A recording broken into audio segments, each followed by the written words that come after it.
Hey, thanks for joining us. I'm Jen Ross, founder of FTC Creative, the first and only official US distribution hub of Jesmonite. You might be asking, what is Jesmonite? Don't worry. If you've never heard of it, I'm here to tell you all about it. I'm going to talk about the sustainability of the product, why it's become such a beloved product for artists, builders, and creators around the world, and we're going to do a demo of the AC100. So stick around. Let's get started.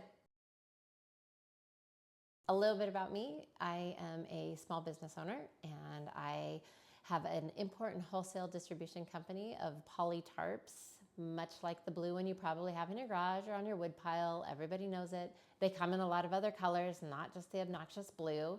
I am also a self-proclaimed hobby dabbler, meaning I love hobbies and crafts of all sorts. And I kept seeing a particular product on all of my socials. Everywhere I looked, I would see people creating the most amazing and sustainable items out of this product. I figured out it was Jesmonite. There was a little bit of gatekeeping going on, and here we don't like the gatekeeping. So I was finally able to get my hands on it. I fell in love. I reached out to Jesmonite, found out that they were looking for the right partner in the US. With my background in import and wholesale distribution, it made for a great opportunity. Here we are years later, and I am on a mission to bring this amazing product to creators, builders of all levels. All right, let's get into it. Let's talk about Jesmonite. So Jesmonite is a brand name. It encompasses a whole suite of products from AC100 Eco Resin up to AC830 Micro Concrete. There is a aspect of sustainability to all of the products within that suite. 40 years ago, the creators of Jesmonite were looking to create an alternative product that gave builders more flexibility in what they were creating with. The micro concretes have been used for the last 40 years in all kinds of projects, including fountains, exterior cladding, fireplace surrounds, all kinds of things. AC100 is a better interior product. It is used in fireplace surrounds interiorly, cornices, gables, all kinds of decorative applications. I also see a lot of people using it to make basins and sinks, and I've even seen a couch made out of Jesmonite, although not very comfortable, still pretty darn cool. They truly call it the chameleon product because it can mimic the texture and look of almost anything. When the crafters got a hold of this, they saw it, so they loved it. We are going to focus on two products here today. It is the AC100 Eco Resin, and we're going to touch on the other most popular product, the AC730. This is kind of your all-around micro concrete, kind of do-it-all sort of product. This is AC730. It's a two-part system. It's comprised of a micro cementatious base and an acrylic polymer liquid. You mix the two together, and in about 4 hours, you can demold your product. That has quite a bit of benefit in that it's fast setting. It doesn't require any other sort of external curing process. No additional energy is required. It's an exothermic reaction. And when you're talking about production, you can produce things much quicker than traditional concretes with such a fast set time. The products are solvent-free, low VOC, and hugely important, water-based. So they're kinder to the environment, they're kinder to the user, all around. The micro cementatious base also has less clinker added to it. So clinker is the part of a concrete that acts as a binding agent, and it is has the largest environmental impact in the whole concrete production process. So this uses less clinker, which is like a binding agent. Instead, we have an acrylic polymer liquid. And although it's an acrylic, right, a little bit of plastic in there, what it does is it gives it a little more dimensional flexibility. It makes the product a lot lighter. It makes it more puncture resistant. And because of that, your end product is far more durable and lighter than traditional concretes, which then in turn makes it far more sustainable because of the durability. And we have that. We've been around for 40 years, or Jesmonite has been around for 40 years. So we know that those products are still in use, and we can see it. The product also comes in 5 standard colors. The creators love it because it is a micro concrete and it is really, really fine. You can get all kinds of things that have really fine, fine detail, and you can acid etch it to review these beautiful aggregate finishes. Something else that's really nice about these aggregate finishes is that they can be acid etched with white vinegar, which is far less caustic than traditional acid etching techniques, and it's something that everybody has around their house. My personal favorite color is the silver gray granite in the 730. This particular piece has been acid etched and it reveals this beautiful black speckle with a gorgeous white sparkle to it. So let's now move on to AC100. Let's talk about everybody's favorite Jesmonite product, AC100. This is also a two-part system. It's a gypsum mineral base and an acrylic polymer liquid. The gypsum mineral base is both mined and manufactured within hours of each other, which then reduces the energy consumption required to manufacture it. The acrylic polymer liquid is water-based, and the eco resin overall is solvent-free and low VOC. Compared to traditional resins, it doesn't require the use of a respirator mask because there aren't those terrible VOCs and fumes to damage your lungs. We always do recommend wearing a dust mask, just like you would in any dusty environment, to protect your lungs from dust, but there are no solvents in here. The product is also exothermic reaction when it is setting. So it's super fast setting. It sets in 20 to 40 minutes, depending on ambient air temperature, after you mix these two together. And because it has an exothermic reaction and it sets so quickly, there's no need for any other additional curing. You don't need another light. You don't have to wait 24 hours. And because of that, the energy consumption, again, in the production is really small. I also love that I can make something in an hour. I can set everything out, make this little tray, for example, and demold that tray, clean up. I can do it all in my kitchen, and within an hour, we're good to go. AC100, just like all of the Jesmonite products, is super durable. It's also really light. So AC100, we tend to recommend for interior projects. This particular piece was tinted using our Jesmonite water-based pigments. And this particular piece was manufactured using the byproduct from when we made this little guy. I can't wait to tell you more about the near zero or zero waste ways that you too can make one of these. So enough chatting, let's get to making. All right, we are back. As you can see, I have our workstation set up. I've put on some gloves and an apron. Creating with Jesmonite can get messy, but it's also really fun. And if anyone's gonna get messy, it's gonna be me. So I've got our tools laid out here according to how we're going to make our project. The first step in every project is to measure your product. So we have a kitchen scale here. It's set to grams. I have our cups that we're going to measure our liquid and our bases into. We have these silicone cups here. You could also use a disposable cup as well. This is more pro level. Then we're going to stir our product, and we have popsicle sticks. These are, again, more basic level. And then we have our more pro level, which is our high shear mixing blade. And then we are going to pour it into our dry and clean mold, and that's where we're going to use our spatula to kind of help us make sure we get all of the product into our mold there.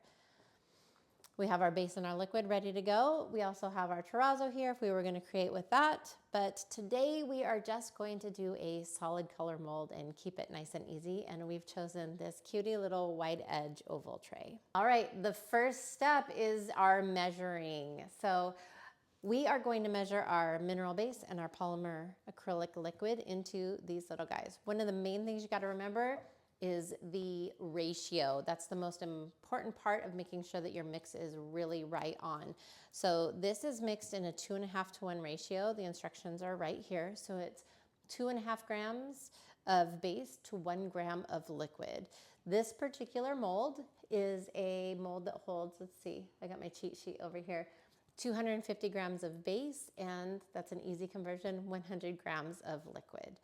So we're going to, this is obviously our powder base cup, and I'm going to put that on our scale, And I'm going to make sure that the scale is tared or zeroed out. So it's at 0, I can see that it's at grams, and I'm going to go ahead and add my 250 grams of base to this. All right, now we are going to measure. We've got our base here. We're going to measure our liquid, 100 grams. So I'm going to again put the empty cup on, make sure that it is zeroed out, and it is. And I'm going to add 100 grams of liquid. It doesn't have to be exact. So like in this instance, I'm at 99.7, and I'm going to call that good enough, close enough. All right, so we have our base and our liquid. At this point, we are going to add our color, and it's really important to always shake your pigments, especially some colors like to settle, white especially, so it's really important to shake your pigments regularly. But I'm going to add my pigment to my liquid, and the reason for this is that as soon as I mix these two items together, they're gonna start setting. And so if they start setting and I'm trying to fine tune my color that way, it really cuts into my working time, right? You'll be trying to fine tune that color, and then all of a sudden you realize that, oh, it's starting to set up on me. So we always like to add our color to our liquid first, and then we'll add our base to it. So.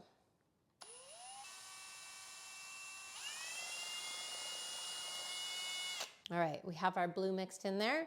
And now what we're going to do is we are going to mix in our base into our liquid. So you always want to add your base to your liquid. And we're going to add that a little bit at a time. We're going to stir it. You want to start stirring it slowly and then add a little bit more.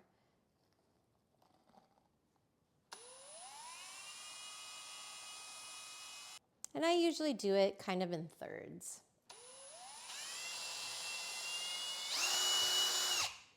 Now I'm going to take this blade and I'm going to put it into our 2-bucket system, and I will talk in depth on that here shortly. But over here in our sink, we have 2 buckets filled with water, and we use that as a settlement tank. The first one is kind of a settlement tank issue, and then the second one is just clean soapy water. That's important because the product dries on your blades really fast, and it's really hard to get off once it's dried. Here we have our mixture. I'm going to take our mold. I'm going to just do a quick inspection. I'm making sure that it is clean and dry, and there is nothing residual in there from the previous pour. I'm going to take my spatula, and I'm going to slowly pour it into our mold, really focusing on those areas where air bubbles could collect. So what we'll do is we're going to do what's called a gel coat. We're going to put a little bit in, we're going to swirl it around, and then we're going to backfill it with the rest. Another little quick tip that you can take with you is that there is air bubbles in here, and you don't want air bubbles in your pour. So one way to get rid of some of those air bubbles is to do a precursory little tap before you pour. So I'm going to pour from a height of about 10 inches, and I'm going to slowly pour, and oftentimes I like to go right into those edges.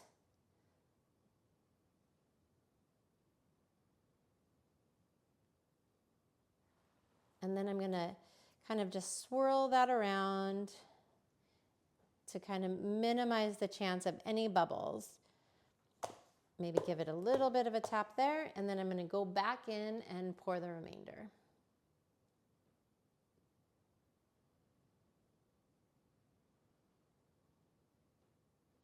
So satisfying if that's your thing. I love a good Jesmonite pour. All right, now I'm going to take our spatula that we had earlier, and I'm going to just kind of get a little bit of excess out of here, making sure that we're nice and full, but not overflowing the edges. I'm going to set that aside. We're going to deal with that in a second. And I'm going to give this some taps and some, there's all kinds of different methods. Everybody has kind of their own method that they like to use here. But you can see these little air bubbles are coming up and then popping. I will say air bubbles are often just a part of it, right? So if you get some air bubbles, it's just part of it. It is, I feel like it's just an organic product. And the air bubbles can actually add a little bit of character to it. All right, we're gonna let that sit there. And now what I'm gonna do is I'm gonna talk to you about that terrazzo that we were talking about earlier. I'm gonna take this leftover product because I don't wanna add any more to my mold. It would be too full. So what I'm gonna do is I'm gonna take this Jesmonite, and as you can see, I'm just gonna smear it kind of around on the inside of my silicone cup here. And I'm gonna let this sit, and we're gonna call this our terrazzo timer. So this is gonna do two things for us. We're gonna let that sit, and I'm going to keep kind of checking on that. And when I can squeeze that and the product breaks away freely, I know that it's time for this to demold, and then I will collect all that terrazzo and put it in with my other terrazzo for use on a later project. I have a project that I did earlier to show you this. So this was poured about 15 minutes ago, and I'm gonna go ahead and crinkle it, and you can see that that Jesmonite crinkles right up and makes this wonderful flakes. Oh, the crunch. Everybody loves a good crunchy. So we're gonna just gather that, and then we're gonna mix that right into here. So we have near zero waste. There's a little bit in there, and I will usually take the time to use a harder spatula and scratch that out and then put it into here. So that is one way that we have near zero waste. But there is our 2-bucket system, and I have something to show you. So we have some creators that really strive for zero waste, and it is so amazing and so impressive. In our 2-bucket system, the first tank is like a settlement tank. You do your initial rinse in here, and all of the product will settle down into the bottom of the bucket. You can pour off that water and just leave the solids, and you can let those solids dry, and then you can actually mix those back into oftentimes a bigger project. A lot of times they'll do multi-level pours or things like that. And this is all perfectly good, usable Jesmonite product. And you can see this bucket was used as a settlement tank. And this is all of the Jesmonite left over from previous projects in our settlement tank. And we can mix this right back into our Jesmonite and have zero waste. Another thing that happens is your projects might break or they don't turn out like you like. A lot of creators will break those up into smaller pieces and also mix those back in. Or people will break something intentionally, put it back in the mold, and then backfill the other side with a different color. So there are a lot of ways, if you have a failure, to fix it as well. Through the wonders of movie magic, I now have a completed Jesmonite project. We have ours here that we just poured a few minutes ago, but like any good 70s cooking show, I have one that I pre-made. And I'm going to demold this project for you so you can see what it looks like. This project, as I mentioned earlier, has an exothermic reaction. So this is still just a little bit warm, which is just fine. The products do get hot, especially on the more dense projects that you use. But this one has it's just a little bit warm, but you can hear that it's ready to demold. And we used our terrazzo timer on it. So let's go ahead and demold this. And you can see that it's been about 20 minutes, and we have this beautiful blue tray. The edges are often pretty sharp. The product is very fine, and everybody's tendency is to want to run their finger on the edge. Do not do that. What I will do now is I will take a sanding sponge, and I'm just gonna knock off those edges. So for this kind of sanding, I'm just knocking off those edges. And we could go ahead and collect this and mix it back in as well. But if I was doing something like the terrazzo where I have to do some detail sanding, we always recommend wet sanding your project, dunking the entire project, and then wet sanding it just to keep that dust down. But because this was just poured and fresh out of the mold, it sands down really easy. You can also go ahead and cover this with some cork or felt on the bottom to protect it. But this will be fully cured in 24 hours, which if you wanted to seal it, then you could go ahead and seal it. But from this to this, and then it will take me about 5 minutes to clean this up, under an hour. That's it for the demo. If you want to find out more about working with Jesmonite, jump over to our Instagram at ftc.creative, tips and tricks, how-tos. We're also on YouTube. If you want to purchase some Jesmonite, go to our website at ftccreative.com and make sure to use code HSM10 for 10% off your first order. Thank you. Happy creating.